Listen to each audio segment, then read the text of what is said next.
بسم اللہ الرحمن الرحیم۔ سورۃ الحشر کا جو یہ رکوع ہے، اس کے اندر اللہ رب العزت نے یہ جو بنو نذیر کا جو قصہ ہوا ہے، اس میں منافقین کے کردار کو بیان کیا کہ منافقین قول و فعل کا تضاد رکھتے ہیں، جھوٹے ہوتے ہیں۔ وہ وعدہ تو کرتے ہیں لیکن وعدہ پورا نہیں کرتے، تو اپنے بھائی بندوں کے ساتھ جب پورا نہیں کرتے، کافروں کے ساتھ نہیں پورا کرتے، تو مسلمانوں کے ساتھ کیسے پورا کریں گے؟ فرمایا الم تر الی الذین نافقوا یقولون لاخوانہم الذین کفروا من اہل الکتاب، کیا آپ نے نہیں دیکھا ان لوگوں کو جو منافق ہیں، یہ کہتے ہیں اپنے ان بھائیوں سے جو کافر ہیں اہل کتاب میں سے۔ اللہ رب العزت نے یہاں منافقوں کو کافروں کا بھائی قرار دیا۔ فرمایا کہ آپ نے منافقوں کو دیکھا نہیں ہے بنو نذیر کے قصے میں کہ وہ اپنے ان بھائیوں سے جو اہل کتاب میں سے ہیں، یعنی جو کافر ہیں، ان سے کہتے ہیں لئن اخرجتم لنخرجن معکم، اگر تم جلا وطن کیے گئے تو ہم بھی تمہارے ساتھ نکلیں گے۔ یعنی انہوں نے خفیہ پیغام بھجوایا جب اللہ کے رسول صلی اللہ علیہ وسلم نے فیصلہ کیا کہ بنو نذیر کو جلا وطن کر دیا جائے گا۔ مدینہ منورہ سے 2 میل کے فاصلے پہ ان کے قلعے زمینیں تھیں، ان کو یہ سب کچھ چھوڑنا پڑے گا اور 10 دن کی مہلت ملی تھی ان کو۔ تو انہوں نے خفیہ عبداللہ بن ابی وغیرہ نے خفیہ طور پہ پیغام بھجوایا، یہ پیغام جو اللہ رب العزت یہاں ذکر فرما رہے ہیں لئن اخرجتم لنخرجن معکم، اگر تمہیں نکالا گیا، تمہیں جلا وطن کیا گیا تو ہم ضرور بالضرور تمہارے ساتھ نکلیں گے۔ ولا نطیع فیکم احدا ابدا، اور ہم تمہارے معاملے میں کبھی بھی کسی کی بات نہیں مانیں گے، یعنی تمہارا جیسا بھی معاملہ ہوگا ہم کسی کی بات نہیں مانیں گے، تمہارے ساتھ ہیں۔ اور اس نے یہ بھی کہا تھا کہ میرے پاس 2000 آدمی ہیں، وہ سب کے سب تمہارے ساتھ ہیں۔ اور اس وجہ سے بنو نذیر ان کی چکنی چڑی باتوں میں آ گئے اور انہوں نے کہہ دیا کہ نہیں ہم نہیں جاتے۔ اللہ کے رسول صلی اللہ علیہ وسلم کو پیغام بھجوا دیا کہ ہم تو نہیں جاتے ہیں، اور پھر وہ نقصان اٹھایا جو آپ پہلے سن چکے ہیں۔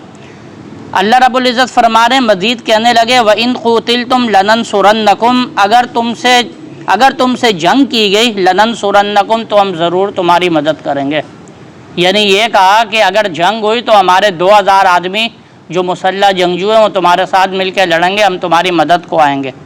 وَاللَّهُ يَشْهَدُ إِنَّهُمْ لَكَاذِبُونَ، مگر اللہ گواہی دیتے ہیں کہ یہ سب جھوٹے ہیں۔ یعنی یہ سب صرف مسلمانوں کے خلاف ان کو اکسانا تھا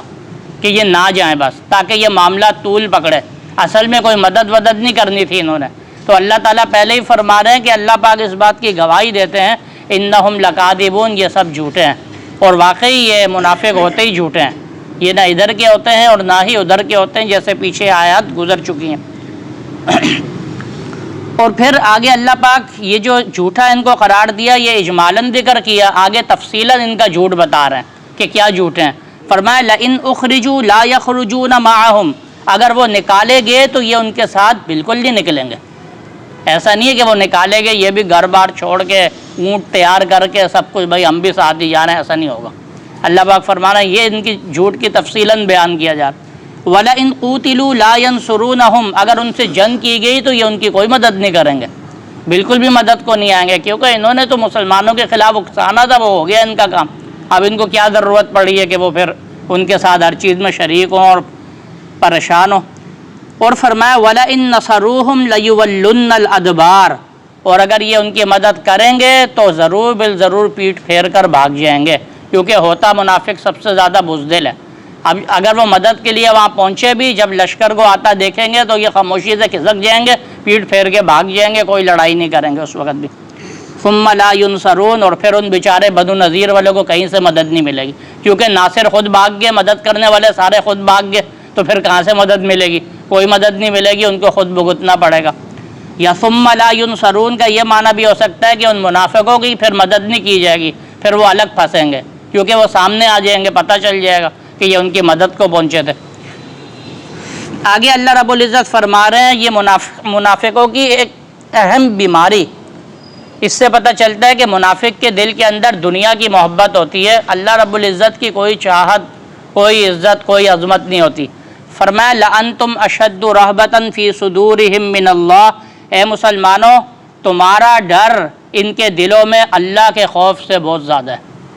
تمہارا ڈر ان کے دلوں میں اللہ کے خوف سے زیادہ ہے۔ اللہ تعالیٰ کو تو نعوذ باللہ انہوں نے کچھ بھی نہیں سمجھا، ہاں ظاہری طور پہ تمہارا ڈر ان کے دلوں میں ضرور ہے،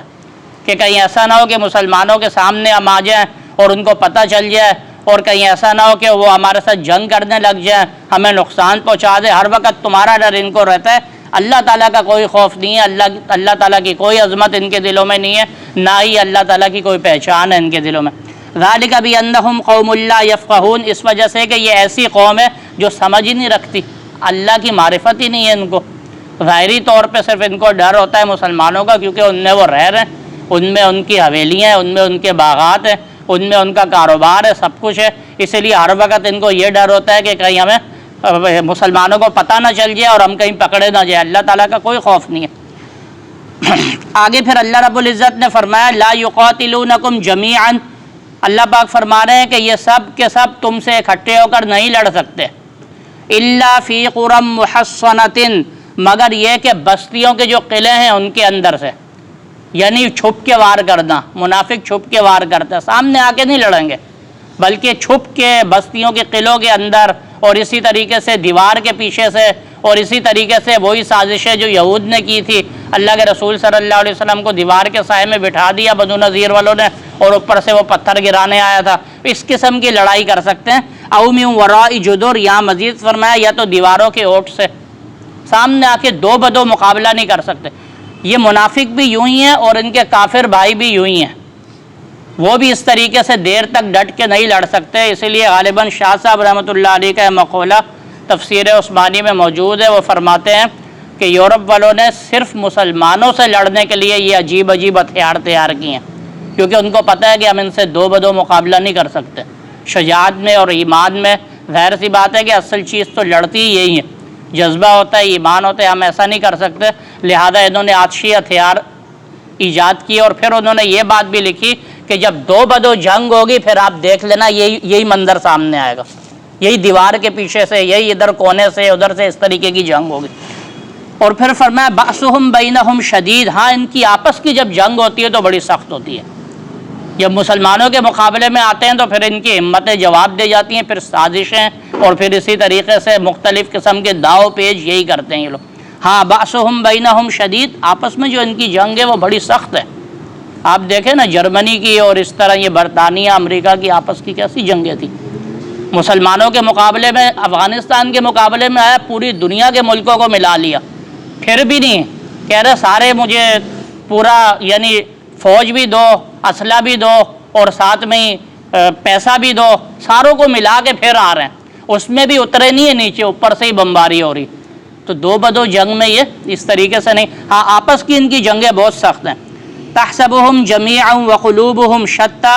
تم ان کو سمجھتے ہو کہ سارے اکٹھے ہیں، اللہ فرما رہے ہیں ایسی بات نہیں ہے، وقلوبهم شتى، حالانکہ ان کے دل متفرق ہیں، بٹے ہوئے ہیں، ہر کوئی اپنے خواہش کا بندہ ہے، اپنے مفاد کے مطابق چل رہا ہے، اندر سے ہر کوئی دوسرے کو کاٹ رہا ہے، اسرائیل امریکہ کو کاٹ رہا ہے، امریکہ اسرائیل کو کاٹ رہا ہے، ہر ایک کی ایجنسیاں گھسی ہوئی ہیں دوسرے ملکوں میں اور ایک دوسرے کو کاٹ رہی ہیں، بظاہر مسلمانوں کے خلاف سب متحد ہیں۔ اللہ فرما رہے ہیں تمہیں یہ متحد نظر آ رہے ہیں، وقلوبهم شتى، ان کے دل متحد نہیں ہے، دل آپس میں ایک دوسرے سے بڑی دور ہے، متفرق ہیں۔ ذالک بانہم قوم لا یعقلون، اس وجہ سے کہ یہ سب کے سب بے عقل لوگ ہیں، اپنے مفاد کو دیکھتے ہیں، ان کا کوئی خدا تو ہے نہیں ہے کہ جس کے روبرو پیش ہونا ہے یا جس کے لیے انہوں نے لڑنا ہے، لہذا کوئی ملک کا مفاد دیکھ رہا ہے، کوئی اپنے ادارے کا مفاد دیکھ رہا ہے اور کوئی کس کا مفاد دیکھ رہا ہے۔ آگے اللہ رب العزت مثال دے رہے ہیں ان منافقوں کی، کمثل الذین من قبلہم، ان لوگوں کی مثال ان لوگوں کی طرح ہے، من قبلہم قریبا ذاقوا وبال امرہم، جو اپنے کاموں کی سزا کا مزہ قریب میں ہی چکھ چکے ہیں۔ یہ بنو قینقاع کی طرف بھی اشارہ کیا گیا ہے، اور یہ جو بدر میں جو مشرک مارے گئے تھے ان کی طرف بھی اشارہ کیا گیا ہے، اور بدر میں ظاہر سی بات ہے 70 سردار مارے گئے تھے اور یہ اسی طریقے سے ہلاک ہوئے۔ بنو قینقاع نے غزوہ بدر کے بعد اسی طرح اپنے پر نکالے اور معاہدے سے پھر گئے، تو اللہ کے رسول صلی اللہ علیہ وسلم نے لشکر لے کر ان کا محاصرہ کر لیا، اور تقریباً 15 دن تک محاصرہ رہا، آخر تھک گئے اور کہنے لگے کہ آپ محاصرہ اٹھا لیجئے، جو ہمارے لیے سزا آپ نے مقرر کرنی ہے ہم تیار ہیں۔ اللہ کے رسول صلی اللہ علیہ وسلم کا پکا ارادہ تھا کہ ان کے جتنے لڑنے والے مرد ہیں سب کے سب قتل کر دیا جائے، لہذا محاصرہ اٹھایا گیا، مشکیں کس کے سارے مردوں کو لٹا دیا گیا۔ اس وقت یہ جو عبداللہ بن ابی تھا اس نے رونا دھونا شروع کر دیا کہ آپ ان کو چھوڑ دیں اور یہ ہوگا وہ ہوگا، آئندہ اس طرح نہیں ہوگا، فنا ہوگا۔ ظاہر سی بات ہے وہ تو مسلمانوں کا ہی بڑا اس وقت تھا، اگرچہ وہ منافق تھا لیکن عام مسلمانوں کو نہیں پتہ تھا، سردار تھا۔ اللہ کے رسول صلی اللہ علیہ وسلم نے اس کی بات سن لی اور ان سب کو چھوڑ دیا اور ان کو حکم دیا کہ یہاں سے نکل جاؤ، اسی طرح وہ بھی نکل گئے۔ تو اللہ تعالیٰ فرما رہے ہیں کہ ان کی مثال اسی طرح ہے جنہوں نے قریب میں اپنی حرکتوں کا مزہ چکھا ہے، یعنی بنو قینقاع والے اور بدر میں جو لوگ مارے گئے وہ سب۔ وَلَهُمْ عَذَابٌ عَلِيمٌ، اور ان کے لیے بھی دکھ دینے والا عذاب ہے۔